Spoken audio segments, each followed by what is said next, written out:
আমরা ষষ্ঠ শ্রেণী দ্বিতীয় পর্যায়ক্রমিক মূল্যায়নের ইংলিশের 1 নম্বর স্কুলের প্রশ্ন উত্তরগুলো দেখব। এটা দিয়েছে সিনের গল্পটা, এটা একটা কবিতা। How the little kite learn to fly থেকে দিয়েছে। বলছে I never can do it, the little kite said. আমি পারবো না এটা কখনোই, বলল ছোট্ট ঘুড়ি। As he looked at the other things high over his head, যখন দেখলো সে মাথার উপরে অন্য অনেক জিনিস। I know I should fall if I try to fly, আমি জানি আমি নিশ্চয়ই পড়ে যেতাম চেষ্টা করলে ওড়ার। Try set the big kite only try, চেষ্টা করো বড় ঘুড়ি বলল কেবল চেষ্টাই আছে করার। Or I fear you never will learn at all, তা না হলে আমার ভয় হয় কখনোই তুমি শিখবে না যে। But the little kite said I am afraid I will fall, কিন্তু ছোট্ট ঘুড়ি বলল ভয় পাই আমি পড়েই যাব যে। The big kite nodded ah well goodbye, বড় ঘুড়ি মাথা নাড়ল বলল আহা ঠিক আছে বিদায়।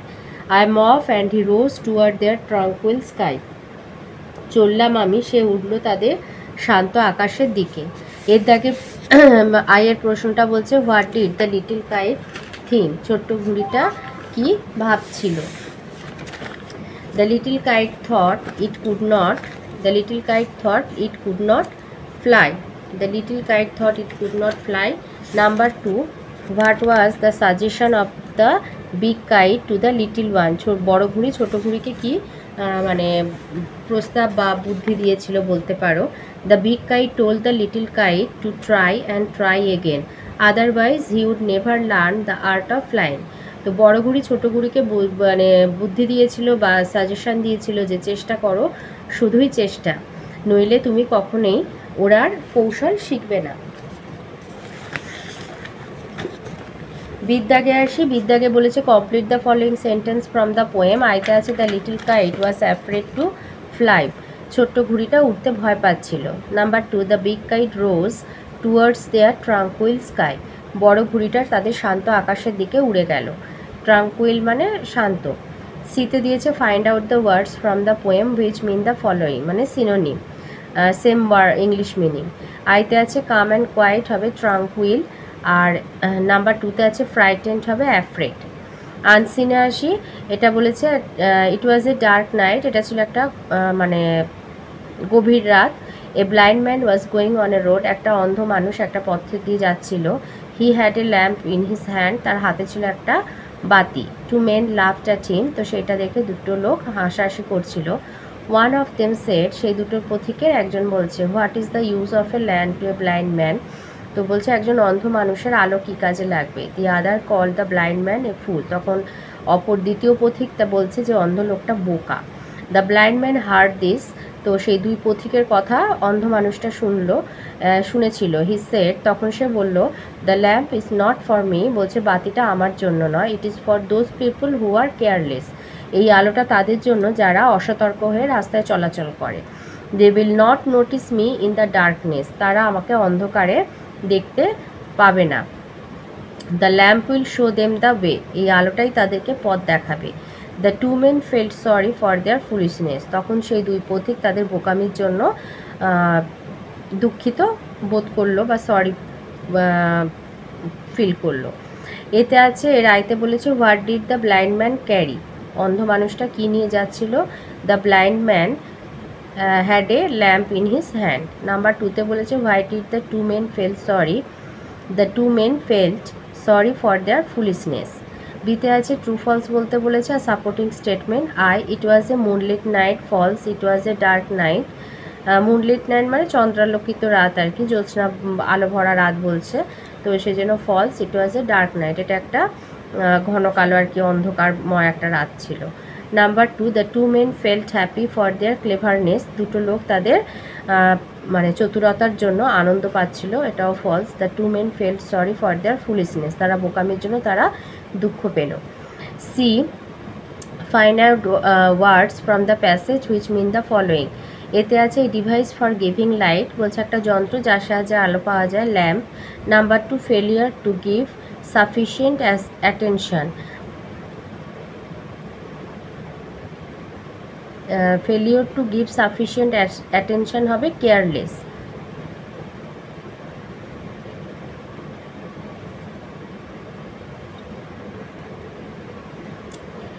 গ্রামার আর ভোকাবুলারিতে আসি। 3তে দিয়েছে fill in the blanks with appropriate article আর প্রিপোজিশন আই। আইতে বলেছে Brutus is an honourable person. Number 2 look the moon, look at the moon হবে, look at the moon. 3 my father is reading the Gita. 4 হবে I shall be 13 on January. 4এতে দিয়েছে fill in the blanks with correct form of verb prevent bracket. আইতে হবে each of the girl was punished by the teacher. Number 2 হবে neither Roma nor her sister is intelligent. 5এ দিয়েছে 5এ আছে write what kind of sentence, কী ধরনের বাক্য। আইতে দিয়েছে নোবডি ওয়াজ অ্যাবসেন্ট টুডে, এটা অ্যাসার্টিভ হবে, আজকেও অনুপস্থিত নেই। আর number 2 can you read this English books, এটা ইন্টারোগেটিভ। 6এ দিয়েছে change the following sentence according to the instruction. আইতে ইনস্ট্রাকশন হচ্ছে সিম্পল প্রেজেন্টে লিখতে হবে, এটা শি ইজ গোয়িং মানে প্রেজেন্ট কন্টিনিউয়াসে আছে, তাই লিখবে C goes to school. Number 2টা বলেছে সিম্পল পাস্টে লিখতে হবে, হ্যাজ বট এটা হচ্ছে প্রেজেন্ট পারফেক্ট টেন্সে আছে, তো এটা লিখবে Ruma's father bought a new book for her, এটা সিম্পল পাস্টে। রাইটিং স্কিলে দিয়েছে your visit to a zoo, একটা নিয়ে প্যারাগ্রাফ লিখতে, মানে চিড়িয়াখানায় গেছো সেই নিয়ে একটা প্যারাগ্রাফ লিখতে বলেছে। তো লিখবে I love birds and beast, মানে পশু পাখি আমার ভালো লাগে। আই কিনলি ওয়াচ দেয়ার মুভমেন্ট, আমি খুব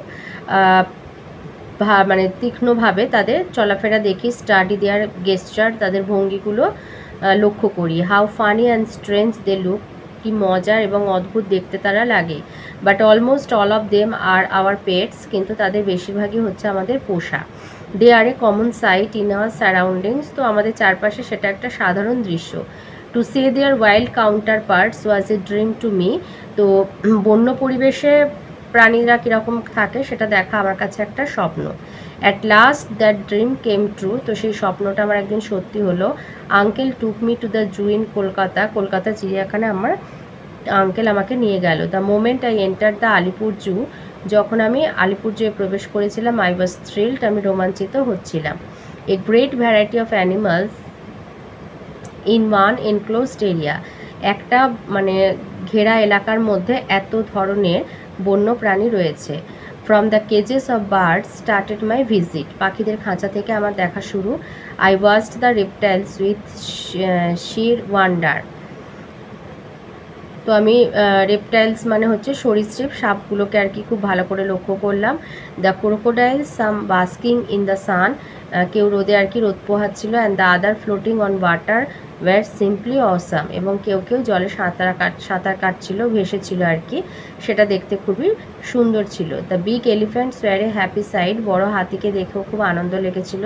but the most terrific were the tigers, leopard and lions, আর সব থেকে ভয়ঙ্কর ছিল বাঘ, চিতা এবং সিংহের খাঁচাটা। দে লুকড ইমেন্সলি ফেরোশাস, তাদেরকে দেখেই খুব হিংস্র লাগছিল। Next we meet the apes, আমরা শিম্পাঞ্জির সাথে দেখলাম। মাঙ্কিস অ্যান্ড ওরাংওটাংস দেখলাম। অল ওয়্যার নয়েজি, তারা খুবই শব্দ করে। All excited and eager bustled in their cage, তারা খুবই আর কি উত্তেজিত এবং খাঁচার মধ্যে লাফালাফি করছিল। The whole day I spent there looking at the great variety of animals, তো সারাদিন আমি নানা রকমের প্রাণী দেখতে আমার কেটে গেল। But one thing I could not stand, কিন্তু যে একটা জিনিস যেটা আমি বুঝলাম না, some visitor teased the caged creature, তো এই বন্দি প্রাণীগুলোকে কিছু ভিজিটার মানে দর্শক বিরক্ত করছিল। দে থ্রিউ ফুড প্যাকেটস, তারা ফুড প্যাকেট এবং আদার আনওয়ান্টেড থিংস আর দ্য অ্যানিমালস, এবং কিছু অপ্রয়োজনীয় জিনিস প্রাণীগুলোর দিকে ছুটছিল। The authority should mind this, তো যে জুলজিক্যাল যে মানে চিড়িয়াখানার যারা কর্মীকর্তা আছে তাদের এই দিকগুলো দেখা উচিত। However the visit was over with the close of the day, তো মানে দিনের শেষ আর কি বেরিয়ে আসলাম চিড়িয়াখানা থেকে। But the impression is still fresh in my mind, কিন্তু এখনও আমার চিড়িয়াখানা ভ্রমণের এই অভিজ্ঞতাটা এখনও আমার মনে সতেজ হয়ে আছে। তো এই ছিল আজকের আমাদের ষষ্ঠ শ্রেণী দ্বিতীয় পর্যায়ক্রমিক মূল্যায়নের ইংলিশের 1 নম্বর স্কুলের প্রশ্নের উত্তরগুলো।